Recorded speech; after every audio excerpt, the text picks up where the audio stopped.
할렐루야. 오늘도 새벽 미명 주님 앞에 나오신 우리 갈릴리 가족 여러분들께 주님의 은혜와 평강이 넘쳐나기를 소망합니다. 오늘의 본문 내용 안에서는 끝까지 주님을 따를 것을, 또 고난을 받는 것을 두려워하지 않을 것을 이야기하고 있습니다. 먼저 배경을 설명해 드리자면요, 디모데 후서는 사도 바울이 디모데 전서를 쓴 이후에 약 3년 뒤에 에베소 교회에서 목회하고 있는 디모데에게 두 번째로 쓴 편지입니다. 첫 번째 편지인 디모데 전서의 기록 연대를 약 주후 63년도쯤으로 추측하고, 두 번째 편지인 디모데 후서는 약 주후 66년도쯤으로 예상을 하고 있습니다. 그리고 로마의 그 감옥에 두 번째로 수감된 바울은 주후 67년경 로마에서 약간 떨어진 그 오스티안 가도에서 죽임을 당한 것으로 알려져 있습니다. 따라서 디모데 후서는 사도 바울이 기록한 가장 마지막 서신이며, 감옥에 갇힌 수인으로서 바울이 그의 죽음을 기다리며 절박한 심정으로 디모데에게 보낸 최후의 유서와 가도 같다고 볼 수 있습니다. 그래서 디모데 후서를 보면 사도 바울이 얼마나 디모데를 보기를 간절히 원했는지 살펴볼 수가 있고요. 또 그가 디모데를 자신의 후계자로 생각하면서 평생 자신이 수많은 희생과 대가를 치르며 지키고 전파해 온 복음을 디모데가 잘 이어받아 가지고 후대에 계속해서 전할 것을 권면하는 그런 내용이 담겨져 있습니다. 자신은 오늘 내일 언제 형장의 이슬로 사라질지 모르는 그런 암울한 상황 가운데 있음에도 불구하고 죽음 앞에서도 끝까지 디모데에게 복음을 부탁하고 있는 그런 사도 바울의 모습을 통해서 우리는 그가 얼마나 복음에 대한 그런 강한 확신을 갖고 있었는지 엿볼 수가 있습니다. 디모데 후서 1장의 중심의 내용은 8절에 잘 나타나 있는데요. 우리 함께 디모데 후서 1장 8절의 말씀 읽도록 하겠습니다. 그러므로 너는 내가 우리 주를 증언함과 또는 주를 위하여 갇힌 자 된 나를 부끄러워하지 말고 오직 하나님의 능력을 따라 복음과 함께 고난을 받으라. 아멘. 당시 에베소 교회에서 목회하고 있었던 이 디모데는 여러 가지 어려움에 처해서 두려워하고 있었던 것으로 볼 수가 있습니다. 우선 그는 나이가 비교적 젊었던 목회자였습니다. 또한 그는 육체적으로 아주 튼튼하다거나 그런 사람이 아니고 약간은 병약했던 사람이었습니다. 바울은 강직하고 또 강한 그런 성품을 가진 사람에 비해서 디모데는 성격이 다소 조금은 소심해 보이기도 하고 겁이 조금, 두려움이 좀 많았던 사람으로 보입니다. 그래서 바울이 복음을 전파하다가 감옥에 투옥된 이후에 디모데가 일시적으로 복음을 전파하는 일을 두려워하였던 것으로 보입니다. 또한 디모데 역시 많은 박해를 받고 있었기 때문에 복음 전파에 어려움이 따랐습니다. 게다가 그때 당시에 거짓 교사들이 교회 안으로 침투해서 복음의 진리를 왜곡하고 또 에베소 교회의 성도들을 미혹하는 것에 대하여서 디모데는 계속해서 싸워가야만 했습니다. 안팎으로 이렇게 계속되는 그런 고난은 디모데의 마음을 무겁게 했을 것입니다. 그러나 사도 바울은 그런 디모데에게 용기를 더해주면서 그가 복음과 함께 고난을 받을 것을 권면하고 있습니다. 바울은 디모데에게 복음 전파 때문에 당하는 이 고난을 두려워해서는 안 된다라고 이야기하고 있습니다. 그 이유는 복음을 전파하는 것은 예수 그리스도의 명령이자 또 사도 또 성도의 사명이기 때문입니다.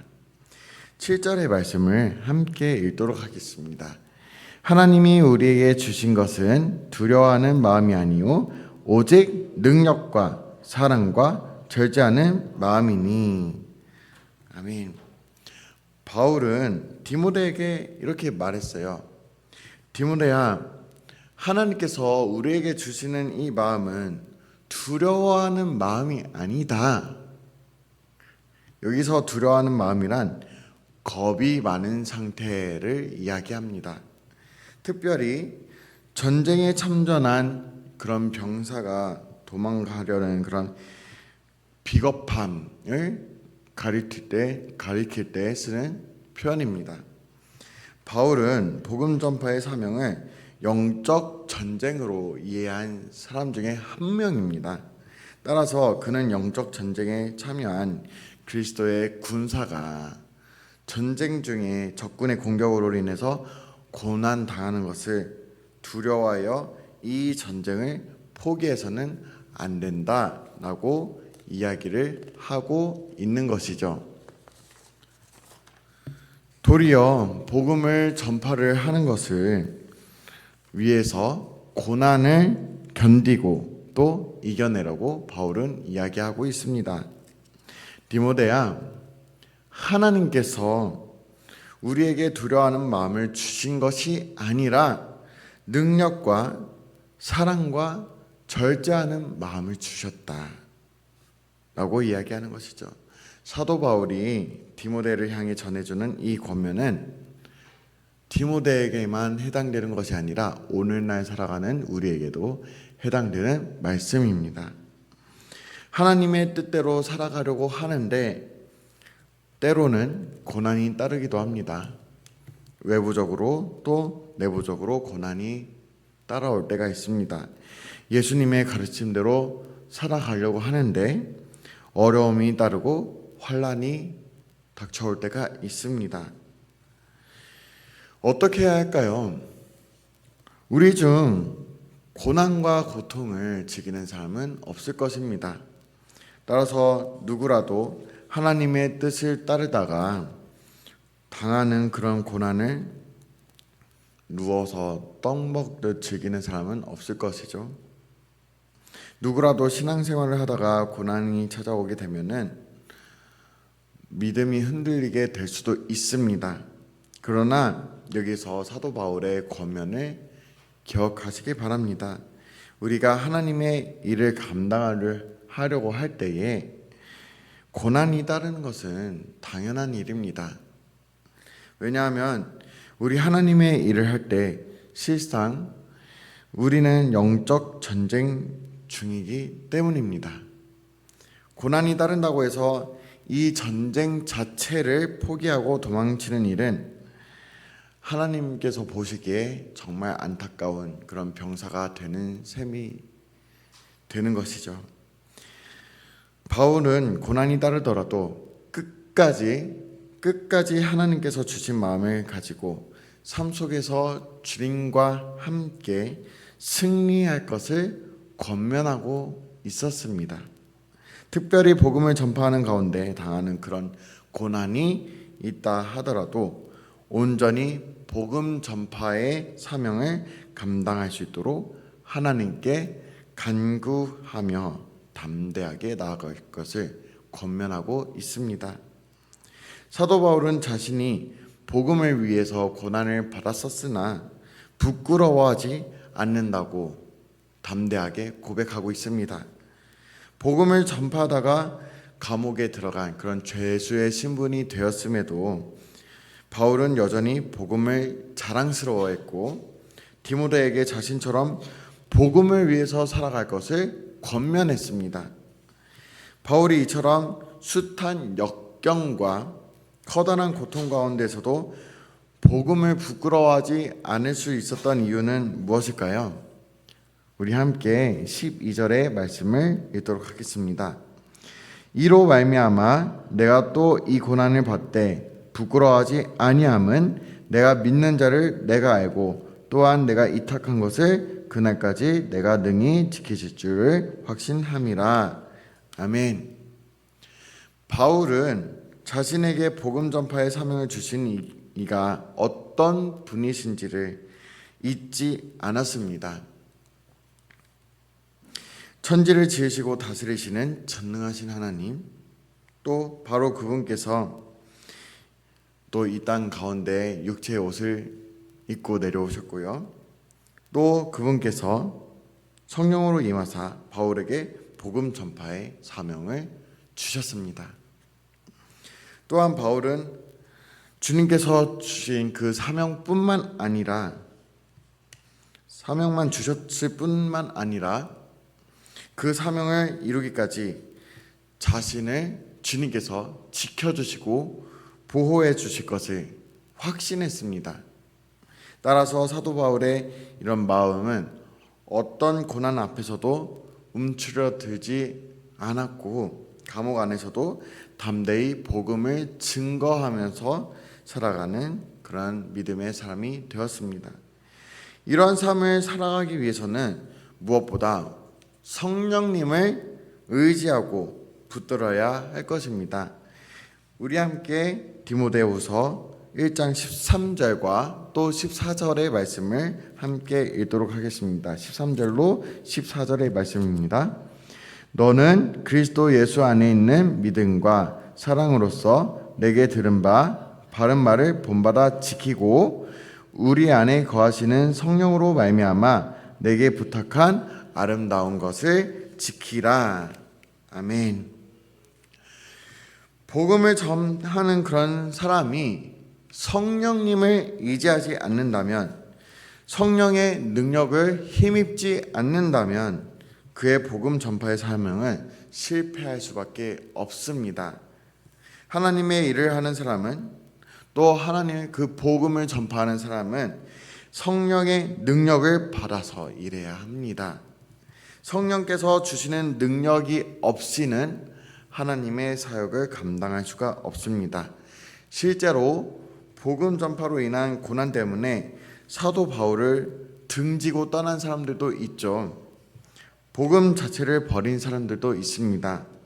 15절을 볼까요? 15절에 어떤 말씀이 있었나요? 바울이 아시아에 있는 그런 모든 사람이 자신을 배반하고 또 버렸다고 이야기하고 있습니다. 물론 아시아의 모든 성도들이 다 배반했다는 그런 문자적 표현보다는 그만큼 수많은 사람들이 바울을 버렸다는 것을 강조하는 그런 바울의 심정을 읽을 수가 있습니다. 그중 부겔로와 허모게네라는 사람도 바울을 버리고 떠났었습니다.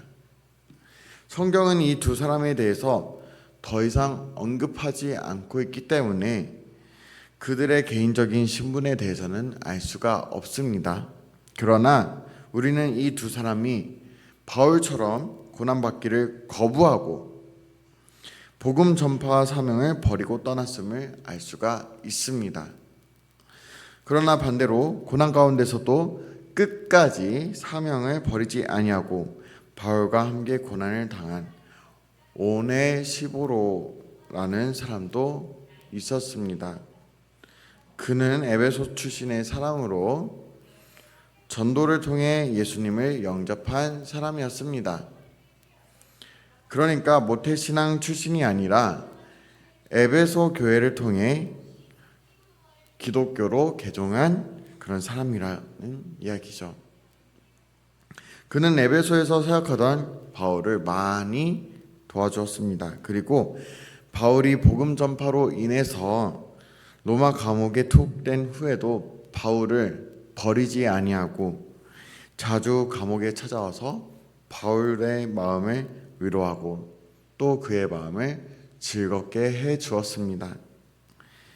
사랑하는 갈릴리 가족 여러분, 우리가 성령의 능력을 힘입지 않는다면 고난 중에 바울을 버린 부겔로와 또 허모게네와 같은 사람들처럼 우리들도 좌절하고 또 복음을 버릴 수 있는 그런 연약한 자가 될 수 있음을 잊으면 안 됩니다.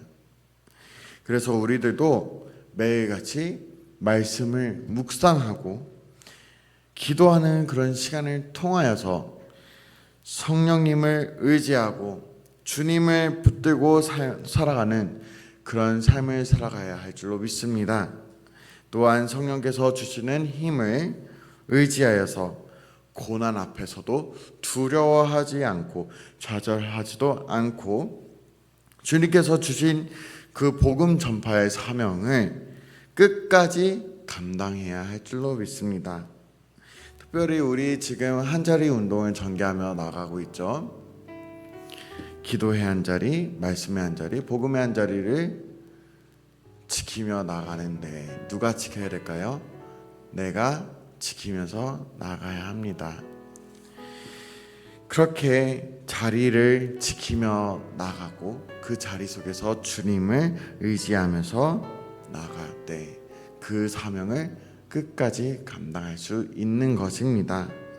그래서 오늘 하루도 또 오늘 이후로도 성령님의 그 능력에 온전히 의지하여서 예수 그리스도를 위해서 살아가는 저와 우리 갈릴리 성도 여러분이 되시기를 주님의 이름으로 축복드립니다.